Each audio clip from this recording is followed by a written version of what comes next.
أنا في موضوع يخرع ما أقدر أسكت عنه.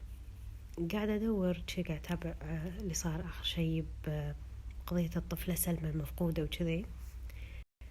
وسمعت طبعا عن ظاهرة إنه يبيعون الأطفال، بسم الله على عيالنا وعيالكم، عشان تجارة الأعضاء وهالأمور.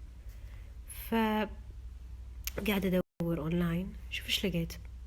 تخيلوا موقع عربي، شوفوا الإعلان المنشور للبيع أطفال حديثين الولادة مختلف الجنس وحاطين طريقة التواصل أطفال للبيع يا جماعة. تاريخ الإعلان شهر 9، تو يعني من شهرين. هو موقع تعرضين بضايع للبيع، فحاطين هني بقسم يعني منتجات الأطفال وكذي إعلان عن بيع طفل يا جماعة. وفي ناس يعني حاطة إنها تبي تتبنى طفل أو شي كذي. خلوا أوريكم شغلة، شي يخرع لحظة. مطلوب رضيع للتبني. حلو، في ناس داشين عليهم قايل لهم شنو تبونه، كنا قاعد يطلبون، شلون اقول لكم، شغله مو ادمي. ها، يبيع طفل، من يبي يشتري طفل.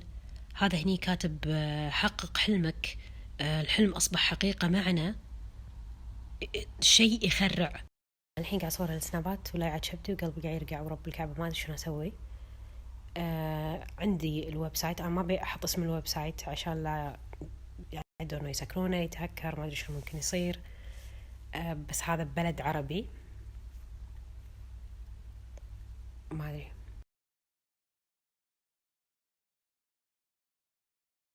هذا الإعلان يدرون عنه وما يدرون عنه، ما أدري أحد شايفه أو مو شايفه. يعني أقل شيء تراكينج بالحيلة، ما أدري بأي طريقة الواحد يقدر يوصل ويعرف منو وراء الإعلان، منو وراء هالسالفة. ما أدري والله، لا عاد شبدي، بس خلاص ورب الكعبة أحس لوعة.